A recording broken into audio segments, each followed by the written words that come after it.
want to just slightly cover the topic of alpha and beta, which I've already spoke on in the previous video. As far as, like, in my opinion, there's just ideas. Like, somebody came out with that shit, because I'm hearing a lot of the talks that some people have on this very topic, all because of the Will Smith and Chris Rock thing. And you know, for some strange reason, alpha and beta male topics come out of this one particular situation. But I always hear people comparing man and woman to, like, animals in the wild, and what animals in the wild do, and how they're considered alpha males, and how certain species interact with each other, and how they are, you know, in different orders and whatnot. But see, here's the thing though. If you're gonna compare, which human is part of the animal kingdom, but if you're gonna compare man to these type of animals, you would have to completely strip down this inorganic system that we live in to begin with. So I would never compare an actual human to a primitive, you know, the primitive natures of an animal in the wild, because environment does shape, you know, the mentality and the behavior of man. All right. So if we're in a system where we're designed now to live in an inorganic way, such as like having to go to work for 8 hours, paying bills or whatever it may be, and you want to come and start to compare that to animals and how we are an alpha male in the relationship to, you know, comparing it to a female. I mean, if you look at how things are structured now there's women empowered movements and stuff like that, you know, which there's nothing wrong with it. It is what it is. But I don't feel it's something that you can compare to animals in the wild. See, here's the thing though. It's we're always trying to point out things outside of us, you know, people and the things, and put ourselves in victim mode. You get what I'm saying? You're aware that you're in an inorganic environment. And this is what's shaped and molded you to some extent. And you're aware of now the behaviors and patterns that you are basically engaging in every day based on, let's say, mental programming, your parents and your environment to begin with. Then you can change the program, you know, and you could change your life, you know, for the better, for whatever is going to favor you or serve you in a better way. However, right now, I always look at it like this too. When it comes to female, they always say, you know, behind a good man is always a good woman, or the same sense, something like that. I've mentioned this also in many videos before, that if you are with somebody and you're not happy and you break up and you haven't changed anything about yourself, you'll attract the same person in another body. All right. Now, the things about the partner that you're with, you're in a relationship. It's just like a business relationship. It takes compromise, and you would have to come to certain agreements, terms, and understandings amongst each other. All right. When you have a partner, okay, and there's things that you don't like about her, this partner, okay, turns out to be your shadow aspect. If you're imbalanced, there's a gift and a curse in and of itself. Because if you have a female and she's pissing you off to some extent, you can look at this as a bad thing, but at the end of the day, it's still a very, very good thing, because you're looking at your shadow aspect of yourself. And you know what's funny? A lot of the things that I've disliked about things that are going on in my life, and I sit back and reflect, it's a lot of what I am actually doing myself. I'm doing it to myself.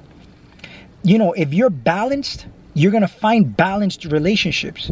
And it's not just partners, like sexual partners or romantic partners. You're going to find balanced business relationships. If you're imbalanced, you're attracting imbalanced relationships. So whatever this Will Smith thing, you know what I'm saying? We start pointing Jada Pinkett and all that.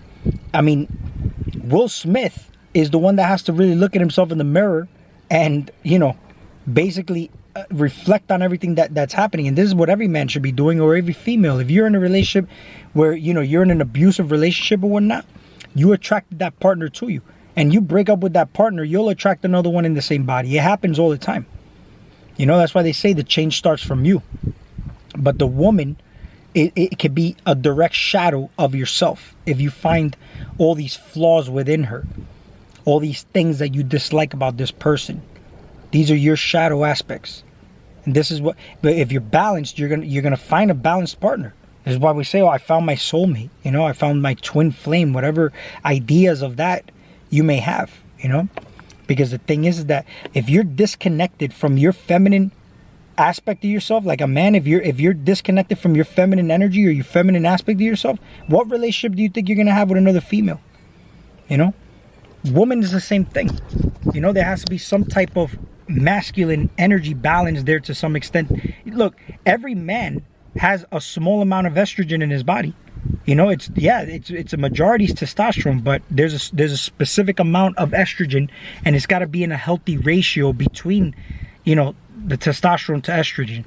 And women have a small amount of testosterone also. You get what I'm saying? So, and you know what the thing is, that there's women who actually hold a more of a masculine charge. Not all women are so feminine. Like there's women who actually carry themselves a little bit more masculine than other women, and that means they have a stronger masculine energy to them, and they may be a little bit too disconnected from their feminine energy, and maybe it's an imbalance or whatnot. But you also have men who are a lot more. You could see that masculine energy in them, and then others you can basically see that they're portray, and not in a sissy homo way, you know, homophobic way or anything like that, but they do portray more of a feminine characteristic of energy that they emit. You get what I'm saying? And there's nothing wrong with this, you know what I'm saying? But you could kind of see these things, because I've seen women that are very, they look like they look more masculine energy. You could see it coming out of them, you know. And they're not gay, they're not, you know, lesbian or anything like that, but they have a strong energy that they're emitting, and sometimes you could see that masculinity coming out of them. And there's others who are just very, very feminine, you know. And all these things are useful. It's just how you use these tools and whatnot. But getting to know yourself, I mean, you balance these energies out. If you have a strong predominant energy, I mean, it could have a lot to do with astrological signs and whatnot, and you know, what energies are in your chart, and these things are things that you use as tools to get you to navigate in this reality to your advantage. You know what the funny thing is that I actually had a conversation with somebody very, very spiritual. I was coming out with you know, no mind, and talking about no mind, and I'm all for it. I understand where all that comes from, the whole non-duality thing. I get it, I understand all that. But the whole thing is that in the next sentence, they're quick to come out and say, I want to enjoy, you know, my realm. I don't feel like we should be following a specific diet. And, you know, I feel like we should be able to do whatever we want. And we should be able to go out and participate in the world of technology. Again, nothing wrong with that. I'm all for that. It's just find that balance, because if you look at it, it's not about, because this is where I have a strong stance on this, is the criticism part toward polarizing toward one or the other. I don't have a problem with technology. I don't have a problem with extreme spirituality. I don't have a problem with none of that shit. I find that balance, but I like to, that's why I zigzag, you know, between polarities. But I'm always aware of that middle ground. You get what I'm saying? Now, to enjoy this realm, you need to use your mind. That's the whole thing. You go into no mind when you're exploring these realms that would require you not to use your mind. You know what I'm saying? When you put too much of your mind or thought, a lot of the programmings that you've had, these are the things that you want to try to avoid. But the whole thing is, when you're in this realm and you're trying to experience this reality, I mean, awareness is very important. Using your mind, your conscious mind in particular, to know what it is that's in your environment and what could be polluting your space to prevent you from going to where you want to be. These are all ideas. Keep this in mind. This is just for the sake of conversation. But again, I've linked a video in my previous video. I think my previous video is gonna be on the apples.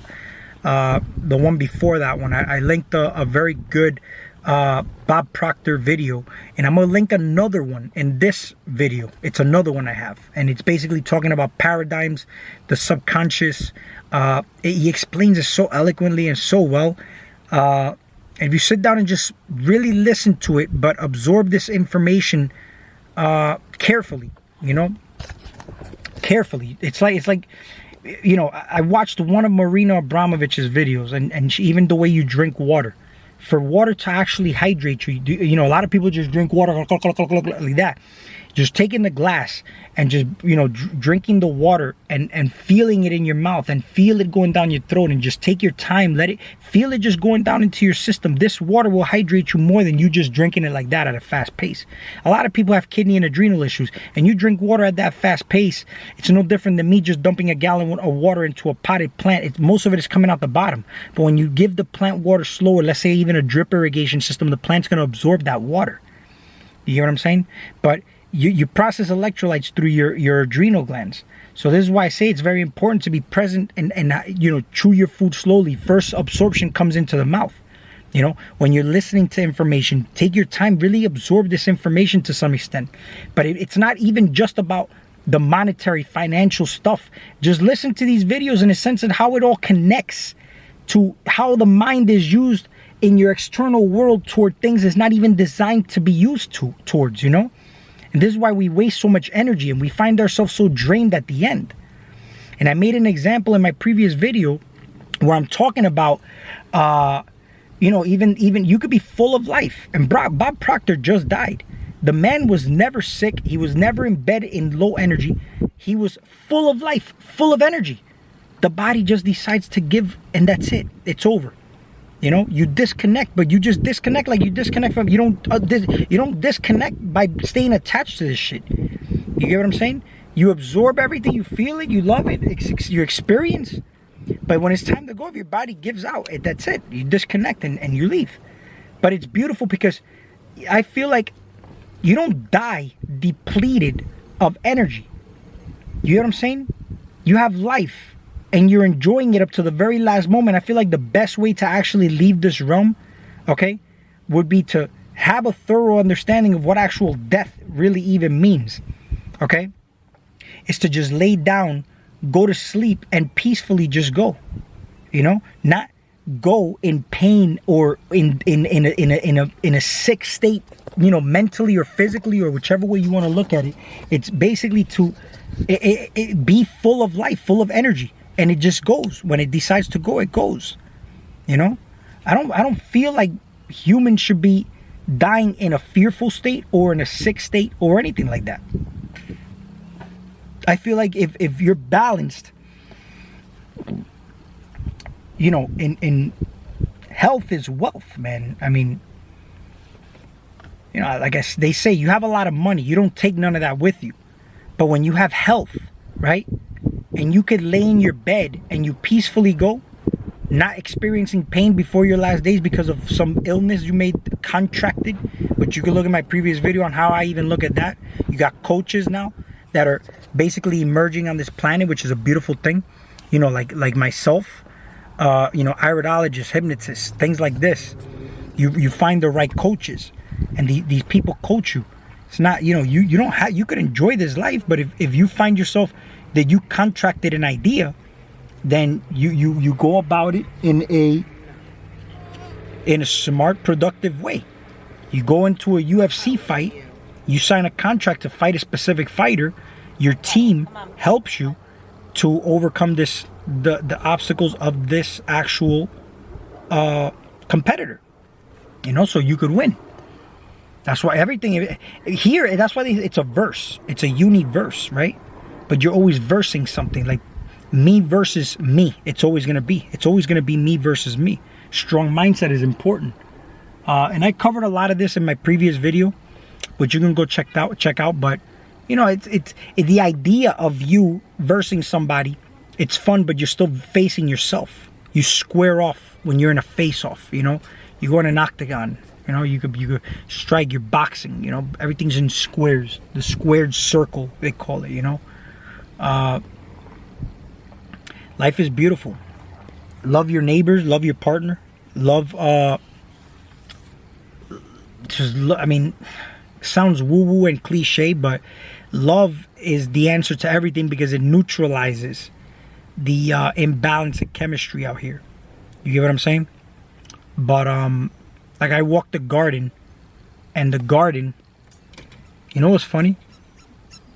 I did a gematria search, on just the word gardening. And I'm going to end with this. And I'm going to show you if I didn't erase it. But I'm going to show you something real quickly. Check this out. Hate to keep you waiting, but then again, it's all good.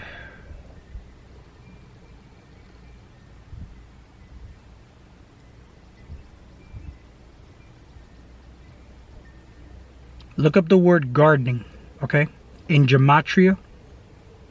And you know what actually came out? I'm going to flip the camera over. Out of curiosity, this happened. It slipped my mind also, but what does that say? It says chaos magic, right? 202, 474, 79. Now check this out. Look at it. What did I look up? Gardening. It's funny how it all plays out, because I've been saying that gardening is like chaos magic. You make order. You make order just by walking the garden. And I've already talked about this in other videos, my most previous videos particularly. But it's funny how gardening is correlated with chaos magic. We'll talk soon.